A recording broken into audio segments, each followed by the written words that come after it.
Guys, Okay. 30 minutes, we're going to get through these big three topics: popular sovereignty, natural rights, and rule of law. Can you give us a big idea of what these three mean? Help explain to us, how do they work together or work in tandem with each other? And then here's the hard part, Jeff. During the conversation, can you give us examples of where we would see popular sovereignty, natural rights, or rule of law happening in our society today? Because everything in the Constitution is relevant. It is almost 233 years old, but that does not mean it's old. It is a relevant document. So are you ready to get started? I am. Sounds great. Well, I think the place we should begin is with the Declaration of Independence. I know that is a little further along in the slides, but why don't we call it up and read it together? Because the second sentence of the Declaration expresses all three ideas better than any of us can possibly do. There we go. Let's read the second paragraph together. We hold these truths to be self-evident, that all men are created equal.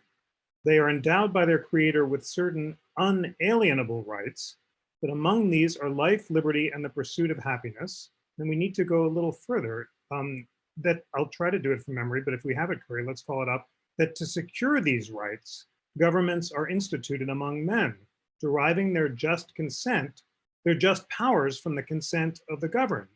And that whenever government becomes destructive of these rights, it is the right and duty of the people to alter and abolish it. I had to read the rest of the phrase, which I bungled slightly, but we got the gist of it, because it expresses the idea that popular sovereignty flows from natural rights and the rule of law flows from popular sovereignty. So what does that declaration say again? First, we're all born in a state of nature. The state of nature is a kind of hypothetical idea. Before we form governments, every human being is born with certain rights that come from God or nature, not from government.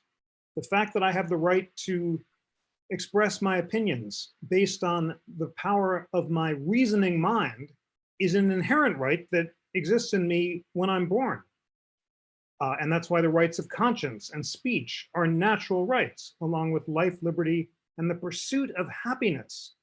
And by the pursuit of happiness, the framers understood the right to follow the dictates of our reason so that we could live a virtuous life, master our unreasonable passions, and serve others. And they thought that that was the way for us to be happy. So we're all born with these rights, and then we decide to form governments in order to secure these rights rather than to threaten them. And that's where the idea of popular sovereignty comes from. I only agree to form a government if my fellow citizens agree to respect the natural rights that I've retained, that are inherent in me, that I can't surrender to government even if I want to. So that's why certain rights are unalienable. Alienable means alienate, to surrender. I can't surrender to Kerry my powers of reason because they're inherent in me as a reasoning human being. And therefore I agree to form a government with Kerry only if Kerry and everyone else that I form the government with agrees to respect my retained rights rather than threatening them. So that's why we, the people of the United States, when we formed our government, are sovereign, because we only agreed to create the government on a condition that it respect our equal and retained natural rights. And then the final piece of the puzzle is the rule of law. The government, in operating, has to respect our rights. It can't announce Kerry is illegal and all of her kids and relatives are banished and they're not allowed to have access to trials or make contracts. They can't say that Jeff is permanently banished. They have to treat Kerry and me and you equally. They have to publish their rules in advance. They can't just, a legislature can't have a secret trial throwing us in jail without going before a judge and a jury. And that's why the core of the rule of law is equality and prospectivity and the idea that no one is above the law. I may be head of the Constitution Center, Kerry's the head of learning at the Constitution Center, but she or I can't boss our colleagues around like we're tyrants and throw them in jail and punish them without fair procedures. So that's the core of it, and that's why it all comes from the second sentence of the Declaration. Jefferson did not make that up out of thin air. He was cutting and pasting from Revolutionary era state constitutions like Virginia and Pennsylvania, but it was in the air. Jefferson said, I was trying to do nothing more than an expression of the American mind, synthesizing ideas from authorities like Aristotle, John Locke, Philip Sidney, and other publicists who were well known at the time. So there we go, Kerry. That's the best I could do. Maybe not as short as you hoped for, but that's no, I actually I love it because it almost sets it up like a flow chart. You go from one to the other to the other. And so I just, as we were talking, I just rearranged these to put them in order to say you go from natural rights of who you are as person to who you are as in society to a system that you fall under. So I think that's like an amazing way to set up. Now, I guess the next question, and I'd love for you to dive kind of deep into each one of these. And sorry, I might have to jump around out of order again. But where did the ideas come from a little bit more? I mean, we looked at the Declaration of Independence, but where do we see the concept of popular sovereignty in our government? Well, let's ask our friends that first. And I guess we have the answer. You just gave it away. The worst. Friends, if you're looking at the Constitution, what's the most obvious place that the idea of popular sovereignty is expressed? Well, you just saw it on the slide again. But the words that express it, of course, ask an obvious question, and I'll answer it myself. I know you all know it. We the people of the United States, in order to form a more perfect union, provide for the common defense and so forth. What's so crucial about that is the Constitution is made in the name of we the people. And this is a radical, revolutionary idea. In Britain at the time, and we're declaring independence from Britain, who is sovereign? Well, the king is sovereign, or the king in parliament. And nowadays, even today in the UK, the queen in parliament, the queen is a figurehead, but she operating in parliament has the total power. So theoretically in Britain, the British people don't have sovereign power. And that's why the UK Supreme Court suggested that Brexit, remember the decision to withdraw from the European Union, was a decision that couldn't be made by the people alone in that referendum where they narrowly voted for it. It had to be ratified by Parliament because Parliament, not the people in Britain, has the sovereign power. It's really a dramatic difference. In the US, before the Constitution was drafted, who had the sovereign power? Well, the state governments were considered sovereign, and under the Articles of Confederation, you needed unanimous agreement of all the states in order to change anything. The dramatic, radical, important innovation of the Constitutional Convention was that we the people are sovereign, not the state governments, not our representatives, not Congress, not the state legislatures. But what was not completely obvious in the convention was which people are sovereign. We the people of the United States as a whole, or we the people of the several states, of the state governments. Now, there was a difference of opinion on this subject. James Madison in Federalist 39 talks about a kind of dual sovereignty, where he says that no branch of government is allowed to speak entirely for the people. We the people are sovereign, but we parcel out our sovereignty partly to the state governments and partly to the federal governments, and which exist in a kind of dual capacity. There was a different view taken by James Wilson. So Kerry, let's see him because he's less well known than Madison. Got to give him some love, Jeff. Give him some love. Let's give Wilson some love. Look at his great spectacles. Friends, if we had to pick a single philosopher of the convention who was more responsible for the idea of popular sovereignty than anyone else, it would be James Wilson. I guess, he's kind of a forgotten founder today. In Signers Hall, the Pennsylvania delegation at the National Constitution Center, everyone loves Ben Franklin and likes to rub his nose, and you see Gouverneur Morris with his peg leg. Wilson is off to the side with his spectacles.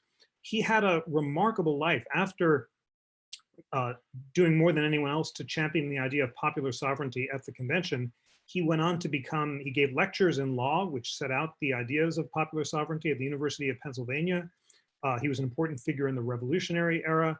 He actually joined the US Supreme Court, but then he got into debt because he engaged in land speculation, and he had a sad end where he's literally fleeing from his creditors and dies on the lam. So it's a remarkable reminder of the reversals of fortune, and now he's not so well known. But it was he who insisted, we the people of the United States as a whole have the sovereign power, not we the people of the individual states. Wilson is such a champion of popular sovereignty that he champions direct election of the president by we the people of the United States as a whole, rejecting the idea of the Electoral College initially, which has led to presidents losing the popular vote but winning the presidency. And he also rejected election of the president by the legislature, which was James Madison's initial idea. This idea was so important, so radical, so central that Abraham Lincoln invokes Wilson's idea of popular sovereignty when he says the South cannot secede from the Union. A state, an individual state like Virginia or North Carolina, is not allowed to unilaterally lead the Union because we, the people of the United States as a whole, made the Union. As a result, we, the people of the United States as a whole, have to agree before the Union is altered.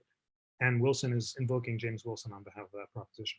So if you need a single hero for popular sovereignty, it's James Wilson is your guy. He was the one who located sovereignty and we, the people of the United States as a whole. But I think it's fair to say, I've told Kerry about this. When I was in law school, I had vigorous debates with my great teacher and friend, Akil Amar, who has joined our classes in the past, and I hope will this year, about whether the question of which people were sovereign was settled at the time of the founding, or whether it took the Civil War decisively to settle the case on behalf of the sovereignty of the national people. And I insisted, well, it wasn't obvious at the time of the founding, because look, Madison and Federalist 39 seem to say there's a kind of dual sovereignty. Akil Amar said, no, even Madison ultimately believed that the national people were sovereign.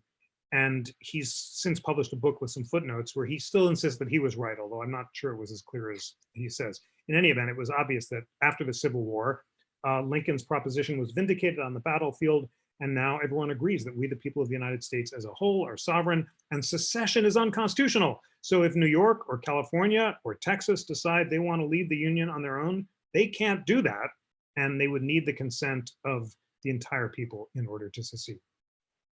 So at what balance, and this is a great question from Toby, where's the balance that comes in with the 11th Amendment and the state sovereignty what does that 11th Amendment allow around state sovereignty? The 11th Amendment is a peculiar amendment. Do you want to call it up? I can't. Yeah, I can totally call it up. Yeah.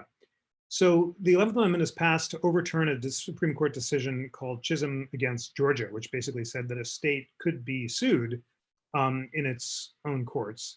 And the 11th Amendment wanted to suggest that states could not be sued under certain limited circumstances, suits against the states.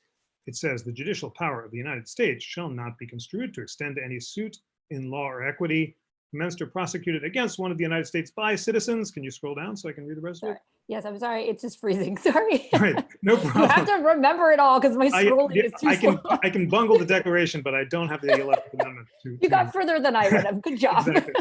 By citizens of another state. See, that's the crucial language. Or by citizens or subjects of any foreign states. So the idea is that citizens of another state cannot sue one of the states or subject of any foreign states. Now, the US Supreme Court has construed this amendment much more broadly than its text suggests, in a way that's inconsistent with its original understanding, to say that under certain circumstances, states cannot be sued even by their own citizens. In other words, a citizen of New York cannot sue the state of New York because of a principle of sovereign immunity, the idea that the state is sovereign in some sense and is immune from suit. That is not what the amendment says. It is overreading the principle of sovereign immunity, which was limited to suits by citizens of another state, and arguably is resurrecting a kind of vision of state sovereignty that was rejected by James Wilson. So it's an interesting example of a non-originalist. We've talked about originalist understanding of the Constitution. If you were an originalist, you would have to say that the Supreme Court decisions construing the 11th Amendment this broadly are not consistent with its original understanding.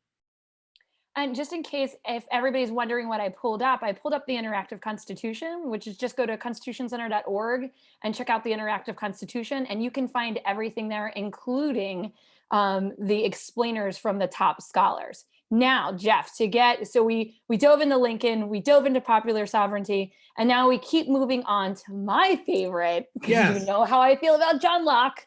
It's some natural rights here. Well, you know what? I love John Locke too, as well as all the other great natural rights philosophers. But before I talk about that, why is it that you love John Locke and natural rights so much? Well, okay, so everybody pick up the second treatise. It is, you hear these ideas about natural rights, you hear this idea about like going into nature and understanding that you're alone in nature and that you have rights given to you by the universe. And then when you decide to come out of nature and give some of those rights away, that it's only you giving him under your control. So first of all, I love him because he always sounded like an environmentalist to me. So as a kid, So I wanted good. to be it with nature. And so like I picked it up as when I was young, and it looks like, it sounds like second treatise. It sounds like it would be scary. It's really easy to read. You might have to read it a couple of times, but it's a short little pamphlet. It's easy to read. I'll send you guys the link to it. And it really makes sense. And I think that's what it is. I also am obsessed with transcendentalism and Thoreau and Walden. So, you know, Jeff, we talk about this. I would totally like Hurry. in the civic society, and that to be a civic actor, you need to understand this mix between nature and the environment and law is my sweet spot, you know. I'm so glad I asked, and I love the fact that you view Locke through an environmentalist lens. And the state of nature indeed resonates with Thoreau and also with another great hero of, I think, both of ours, Ralph Waldo Emerson. And just this morning, as it happens, Lauren and I, my wife and I, were reading Emerson's The Oversoul, which is an amazing essay, which talks about how we have certain rights which connect us to the unity of the universe. And we all have a responsibility to exercise self-reliance, and through thinking for ourselves, through our own independent exercise of conscience, we have a duty to make up our own mind about the nature of the universe and to connect to the divine light that unites us all. It's very inspiring. And so, okay, so back to Locke. What were the Emerson and Thoreau, of course, are mid-19th century. The founders are in the late 18th century, and they are reading theorists like Locke, who is 17th century, and also theorists from the Scottish Enlightenment, like Francis Hutcheson, Jean-Jacques Burlamaqui, who is Swiss, and other theorists of the Scottish Enlightenment. So all of these great theorists are trying to come up with a argument for government that's based on consent, not on tyranny. It's based on freedom. And it begins by positing the idea that we're all born in a state of nature before we form governments. And as Kerry said, we have certain rights that are inherent in us. They're given to us by the universe or by God. And they believed that when we form governments, the whole purpose of the governments is to preserve our rights rather than to threaten them. This is a radical idea at a time when most governments in Europe are run by tyrants and kings, and there are little experiments in democracy in Switzerland, in the cantons, but otherwise, you know, it's all run by strongmen and thugs. So the central challenge of the 17th century philosophy is how to create the government by consent. And the idea is that we can alienate or surrender certain of our natural rights in order to secure greater security and safety of the rights that we've retained. So what's an example of an unalienable right? We talked about the rights of conscience, the right to worship God or not, according to the dictates of conscience, the right to decide whether you think there's a God or not, or what God consists of or not, based entirely on conscience and reason. It's impossible to overstate the central role of reason in these theorists of the age of reason. And they thought that as we decide about the nature of freedom and the universe, we have to exercise our reason, allowing external sensations and experiences to operate on our reason and to form our own opinions. They thought that these opinions are essentially involuntary. If I decide based on my reading or my experiences or my intuitions that there is a God or there's not, or this or that is the way to conceive of the eternal, I can't control those conclusions. They're the involuntary thoughts presented to my reasoning mind. And that's why I can't alienate or surrender to Kerry or to you, friends, or to anyone else, the ability to control my opinions, because I can't entirely control them myself, because I'm a creature of reason. So that's why the rights of conscience are unalienable. What are the other unalienable rights? Life, liberty, and the pursuit of happiness. Life, of course, I have both a right and a duty to preserve my life, and I can't be deprived of it unless I mean, the framers believed if I committed a crime and I was duly adjudged according to the rule of law to be guilty, they thought that people could be deprived of life with due process of law, but not without it. Liberty is the central purpose of forming governments, and without freedom and the ability to form my own opinions, then I am a subject rather than a free agent, and the whole social contract is invalid. And then there's the pursuit of happiness. And I told you what the framers had in mind by the pursuit of happiness is not what we think of today, the immediate pursuit of pleasure, having, you know, a second ice cream or two desserts or doing what feels good in the moment. They had in mind a longer term notion, not of just feeling good, but being good. They thought that virtue was the key to happiness, as Thomas Jefferson put it, and the purpose of government was to secure uh, happiness by allowing people freely to exercise their reason and to pursue virtue. In other words, it's up to each of us to decide what we think the right thing to do is by mastering our unreasonable passions like anger, jealousy, and fear and exercising our reason, but only if we have the freedom to make those judgments can we achieve the virtue that is the purpose of government to protect. So that is why natural rights are so important, and that's why Kerry is right to connect it to the 19th century transcendentalists. And what do you think of all that, Kerry?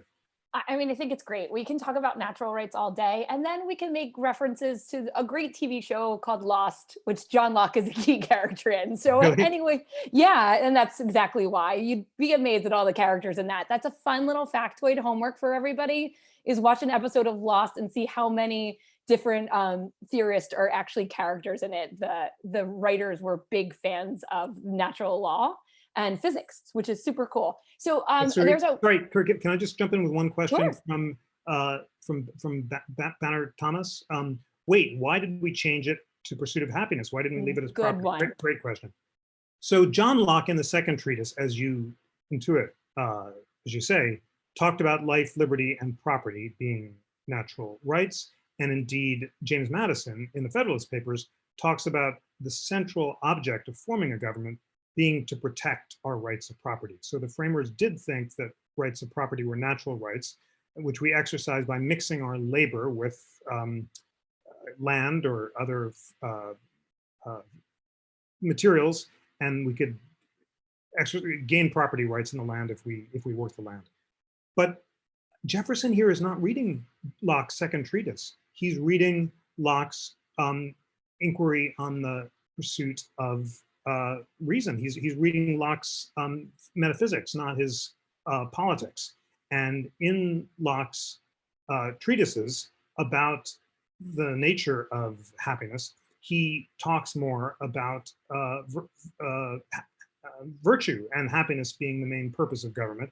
And in this regard, he's completely consistent with other natural rights theorists like Burlamaqui, who said that the central purpose of government was to promote happiness, and Francis Hutcheson, the Scottish Enlightenment theorist, who said that we all have a moral sense, an intuition about the right thing to do that's inherent in us and that leads us to pursue virtue and to feel good when we do it, rather than pursuing the opposite.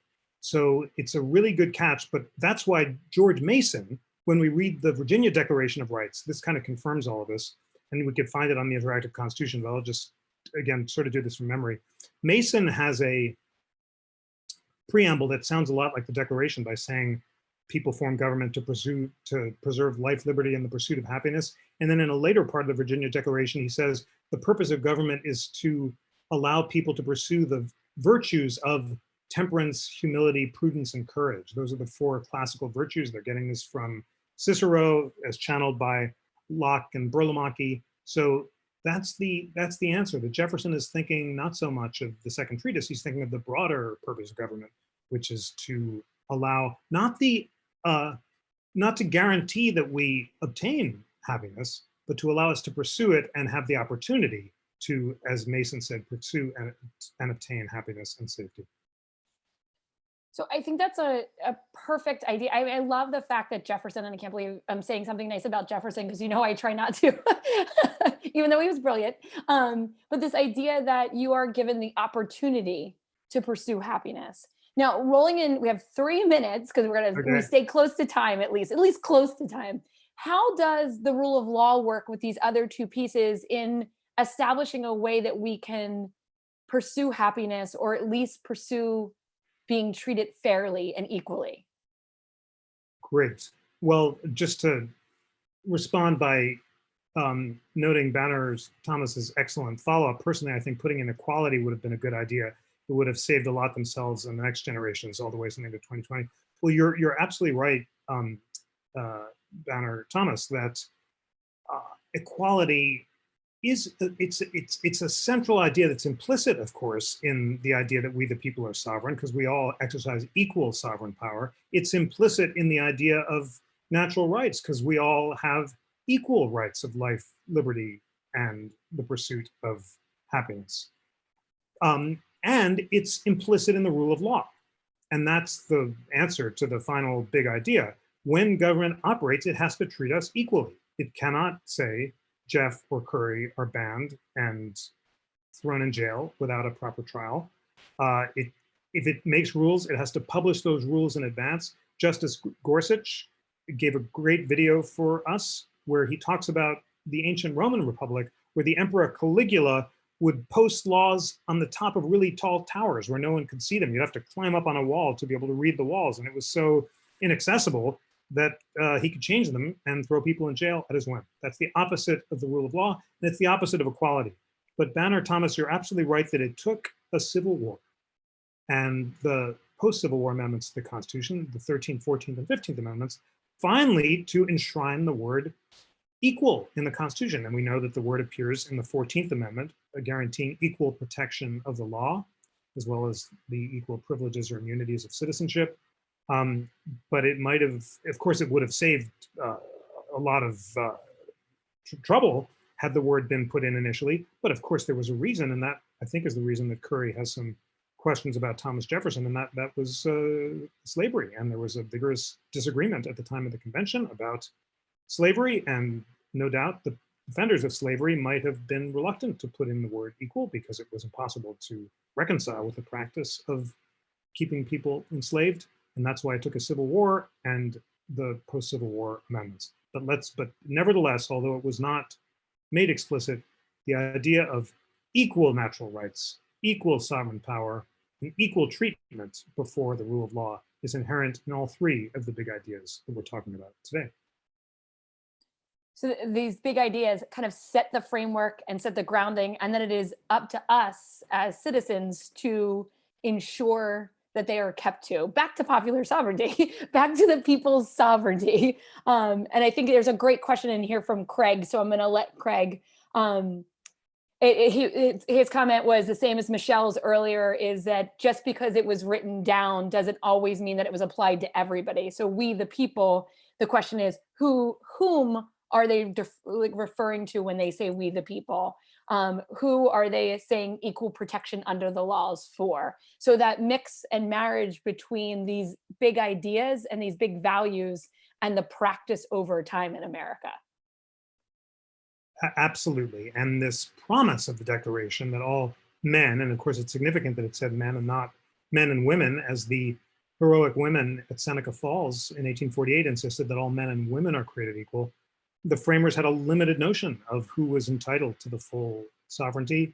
And that notion became ever more embracive, to use Justice Ruth Bader Ginsburg's beautiful words, that over time, the promise of the Declaration was extended to embrace previously excluded groups, African Americans, women, younger people, non-citizens, all slowly over time became embraced in the Constitution's promises and fulfilled the promise of the Declaration. And I'm just going to do a big shout out to Toby, who just referenced the Slaughterhouse case. And I feel like you get extra points for referencing the Slaughterhouse case.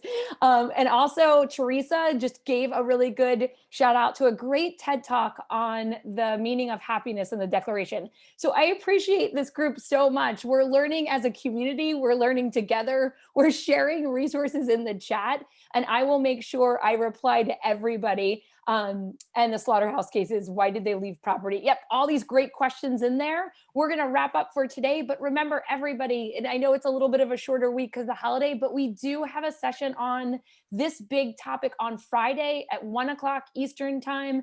Jeff and I will be back, and it is going to pick up from here and keep going. So thank you all so much. Jeff, any parting words on this trifecta of democratic foundations and values around natural rights, popular sovereignty, and rule of law? Differently.